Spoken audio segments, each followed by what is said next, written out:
ज्ञान भगवान बनाता है। दूध बलवान बनाता है और ज्ञान भगवान बनाता है, तो कौन सा ज्ञान भगवान बनाता है? सम्यक ज्ञान, जो देव के द्वारा दिया गया ज्ञान, शास्त्र में जो ज्ञान है, जो सच्चे गुरुओं के द्वारा दिया गया ज्ञान भगवान बना। बस देखना, ज्ञान, मुकेश भैया, ज्ञान तभी प्राप्त होगा जब पुण्य होगा। देखो, मां का मिलना, मां की प्राप्ति होना, एक शिशु के लिए मां की प्राप्ति होना पुण्य का उदय। अभी दूध नहीं मिला, मां की प्राप्ति होना पुण्य का उदय, और मां के दूध का प्राप्त होना ये उसका भाग्य, ये उसका भाग्य। मां मिली है पुण्य से, लेकिन यदि तुम्हारा भाग्य पवित्र है, मां के पास दूध होगा लेकिन बालक का पुण्य नहीं होगा, तो वह उसका सेवन भी नहीं कर पाएगा, क्योंकि भाग्य भी होना चाहिए। पुण्य तो है, भाग्य नहीं है तो यहां बैठ नहीं पाओगे। पुण्य तो है, भाग्य नहीं है तो यहां बैठ नहीं पाओगे। इसी तरह गुरु की प्राप्ति होना पुण्य का उदय, और गुरु के द्वारा ज्ञान की प्राप्ति होना ये शिष्य के भाग्य का उदय है। यदि शिष्य का भाग्य प्रबल हो और शिष्य का पुण्य प्रबल हो, शिष्य का भाग्य प्रबल हो और शिष्य का पुण्य प्रबल हो, और गुरु अंगूठा छाप हो, तब भी गुरु के अंदर शिष्य के पुण्य से ज्ञान आ जाएगा। इसी तरह यदि बेटा पुण्यात्मा है तो बेटी के पुण्य से मां के अंदर में दूध आ जाएगा, और बेटे के लिए उसका स्तनपान करने भी मिल जाएगा। देखो, घटना हस्तिनापुर की है, घटना हस्तिनापुर की है।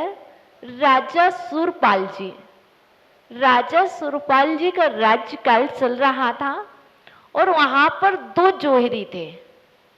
एक था रत्न ज्योति, एक था डब्बू चाचा जी रत्न ज्योति, और दूसरा था सुखानंद जी। जैसे कि दो बिजनेसमैन एक साथ हो, लेकिन राजन ने अपनी रानियों के लिए गहने बनवाए। राजन सूरपाल ने अपनी रानियों के लिए गहने बनवाए। वो ऑर्डर दिया गया रत्नशेखर जी पांड्या चाचा जी, रत्नशेखर जी आपको आदेश पारित हुआ है, आपको हमारे रानियों के गहने बनाना है। बस रत्नशेखर जी ने मन में लोभ आ गया, मन में लोभ आ गया, गहने इतने सारे बनाना। एक काम करो, आर्टिफिशियल और ओरिजिनल में आजकल कोई कुछ समझता नहीं है। आज इतनी पारदर्शिता नहीं है लोगों की कि वो क्लियर कर पाए ये आर्टिफिशियल है कि ओरिजिनल है, दोनों ऐसे ही। लेकिन रत्न ज्योति के अंदर लोभ आ गया, और रत्न ज्योति ने ओरिजिनल जवाहरात अपने घर में छुपा के रख लिए, और आर्टिफिशियल रानियों के गहने रेडी करा करके दूसरा जोहरी सुखानंद उसके लिए सौंप दिए। दूसरे जोहरी सुखानंद के लिए सौंप दिए। राजन के पास जाएगा, राजन गहने रेडी हैं, दे आया। राजन को बहुत अच्छे लगे, पसंद आए, और वहीं पर वो रत्न ज्योति भी ले लिए, कोई बात नहीं। कुछ दिन हुए, 1-2 दिन बाद तो सत आ ही जाता है। राजन तो मात्र जवाहरात का ही पारदर्शी नहीं था, वो व्यक्ति को भी पहचान लेता था। लेकिन देखे, कोई बात नहीं, रख लिए। और जैसे ही विदित हुआ ये गहने ओरिजिनल नहीं, आर्टिफिशियल हैं, राजन ने बिना कुछ सुने क्या किया? व्यक्ति को तो सजा दे करके रहेंगे, आप ही की तरह राजन था, सेम आपकी तरह। बुलाया, सुखानंद जी आइए आइए, और सुखानंद जी पधारे और आदेश दे दिया इसे जेल में 6 महीने तक सख्त जेल में अभी डाल दिया जाए। हो डाल दिया, कुछ भी नहीं सुना, न सफाई सुनी, न कुछ बोला, तो कुछ भी राजन सुनने को तैयार नहीं। और राजन ने तो सुखानंद जी के लिए जेल में डाल दिया। बेचारे सुखानंद जी, किया तो मैंने कुछ भी नहीं है, मेरे को तो रत्न ज्योति गहने दे करके गया और मैंने राजन को सौंप दिए। और जब रत्न ज्योति राजन से कहता, राजन मुझे तो उसी दिन ही डाउट था, जिस दिन सुखानंद गहने लेकर गया है, तो उसी दिन मुझे डाउट था कि ये नकली है, वो तो मैं इसलिए नहीं बोला था, मैं छूटा। वो बड़ी बात, अच्छा नहीं लगता, इसलिए क्या राजा को ज्ञान नहीं, इसलिए मैं कुछ नहीं बोला, कोई बात नहीं। राजन ने डाल दिया। अब बेचारे सुखानंद जी, जो स्वर्णकार एक और था दूसरा, वो विचार कर रहा था, देखो देखो कर्मों ने किसको छोड़ा, कर्मों ने किसको छोड़ा। देखो मानतुंग स्वामी को भी तो कर्मों ने जेल में रखा। देखो जितने जितने महान महापुरुष हुए हैं, जितने भी बड़े नेताएं हुए, चाहे जवाहरलाल नेहरू को देखो, इन सबके दिन भी तो बड़े बड़े लोगों का जन्म भी तो जेल में हुआ है। किसको छोड़ा? शायद ये जेल कुछ अच्छे के लिए हुई है, ये जेल भी कुछ अच्छे कार्य की सूचना दे रहा है। और राजन उस जेल में 3 दिन बीत गए, 3 दिन तक जल भी नहीं लिया, 6 महीने की सजा सुनाई गई, आखिर सजा मिल भी गई। जेल में तो भोजन पानी तो मिलता है, लेकिन राजन ने, सुखानंद ने ना तो जल ग्रहण किया, ना भोजन ग्रहण किया। देखो मुनियों के वचन मिथ्या नहीं होते हैं। मुनि ने कहा था कि वक्तामर स्त्रोत का 19वां काव्य पढ़ो, सर्वोपद्रव विनाशका। क्या 19वां काव्य सर्वोपद्रव विनाशक है? कैसी भी परिस्थिति आए, कैसी भी स्थिति बने, उस काव्य को पढ़ो। मुनि की बात याद आ रही है। और राजन, वो सुखानंद जी स्वर्णकार, उस कारागृह में, किम सर्वेरी सुससिना निविवस्वतावा युष्मन्मुखेन्दुदलिते सुतामा सुनाथा निशिपन्निशाली वनिशालिनी जीवलोके कार्यं कियज्जलधरै जलभारे नम्रै। ॐ ह्रीं अर्हं नमो विद्याहराणं ज्रौं ज्रौं नमः। ॐ ह्रां ह्रीं ह्रूं ह्रा याचारीं नमः स्वाहा। इस तरह से सुखानंद ने इस 19वें नंबर के काव्य को रिद्धि मंत्र सहित पवित्र भावों से, क्योंकि जेल में शुद्ध वस्त्र हो ये अनिवार्य नहीं, पवित्र भावों से, यहाँ जरूरी नहीं है कोई कलर के वस्त्र होंगे, जो वस्त्र होंगे जैसी अवस्था होगी, लेकिन भाव पवित्र थे।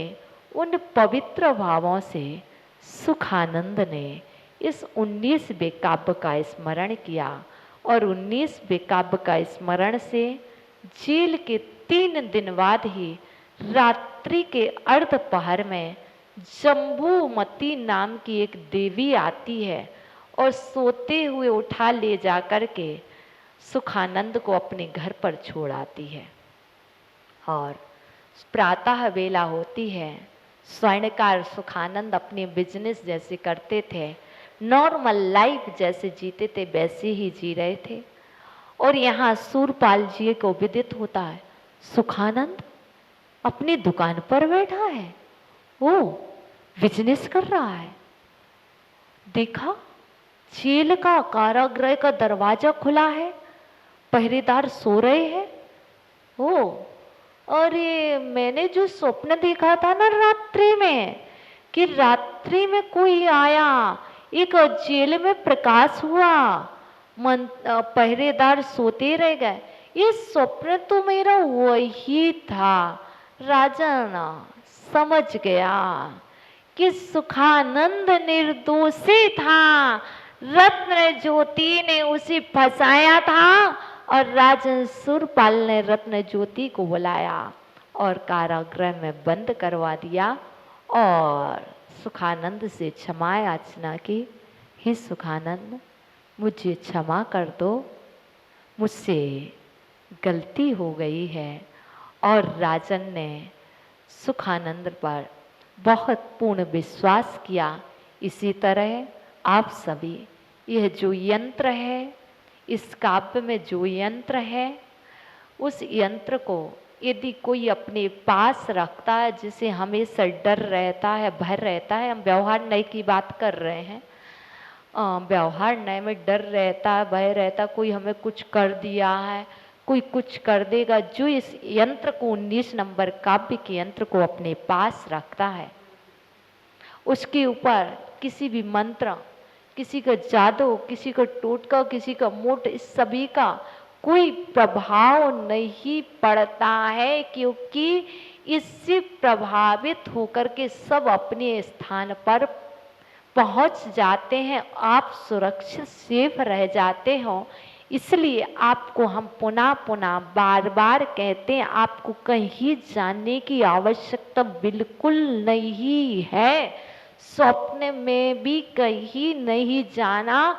दोनों नए से भक्तमर स्त्रोत को पढ़ना, एक दृष्टि से मत पढ़ो, दोनों दृष्टि से पढ़ो, तुम्हारा कल्याण होगा, तुम्हारा मोक्ष का पुरुषार्थ सिद्ध होगा। इसलिए मात्र कोई भी ग्रंथ पढ़ो दोनों दृष्टि से। आज नई शिक्षा आपके लिए यह है, आपको हमने पूर्व में कहा था, आज पुनः विदित कराते हैं। आप अपनी बेटियों को दहेज में पद्म पुराण देंगे, कहा था, आप अपनी बेटियों को दहेज में पद्म पुराण देंगे। माता जी बेटी नहीं है, ओहो, आपके घर में आने वाली बेटी है, उसको पद्म पुराण के 3 भाग देंगे, एक जिनवाणी देंगे और उसके साथ एक भक्तमर स्त्रोत की पुस्तिका देंगे, चांदी के बर्तन देंगे। आप कितना भी दहेज कम कर लेना, लेकिन हम आपको इतना बड़ा दहेज बता देंगे कि आप यदि ज्यादा देना चाहते हो तो 48 दीपक भी दो। आप भक्तमर की एक पुस्तिका दो प्यारी सी, 48 चांदी के दीपक दो, जितनी जिसके सामर्थ्य हो, सारा दहेज कम कर लेना। लेकिन आप उस परिवार की सुरक्षा के लिए, उस के लिए जैन धर्म से जोड़ने के लिए आज से ही आप अपने बेटे और बेटे के विषय में विचार करना प्रारंभ कर देना। मुझे क्या क्या देना, मैं 51 वस्तु 101 वस्तु बता सकती हूँ कि 101 वस्तु कौन कौन सी देना चाहिए। आपको सिर्फ एक वस्तु से काम नहीं चलेगा। लोग 101 ड्रेस देते हैं और हम कहते हैं 101 आप धार्मिक वस्तु की सामग्री दीजिए, आपका जीवन सफल होगा। आज का मंत्र है ओम ह्राम ह्रीम रूम रा या छा ह्रीम नमः स्वाहा। चलिए कल आओगे? आओगे? भूल तो नहीं जाओगे? चलो भगवान को बोल दो आना। पुनः बुलाना, भूल न जाना, सपनों में आना। जैसे भी हो हमको अपने दर पर ले आना। तेरे दर पर ऐसा लगता जो अपना घर हो। मेरा अंतिम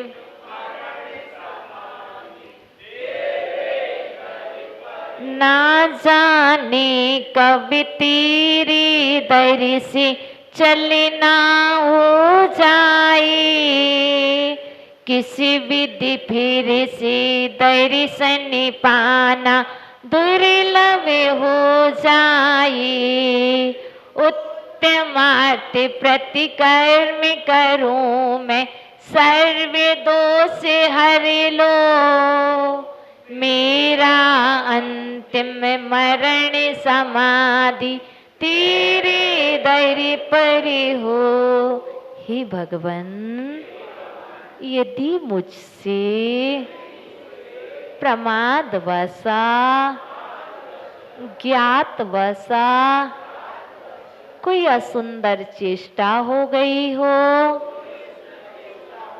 तो इस जिनालय में निवास करने वाले देवाधिदेव महावीर प्रभु,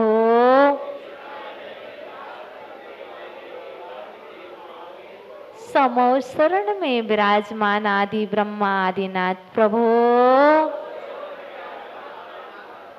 मेरे समस्त अपराधों को क्षमा करें, क्षमा करें, सद्बुद्धि दें। नमोस्तु भगवान, नमोस्तु भगवान, नमोस्तु अक्षर भगवान।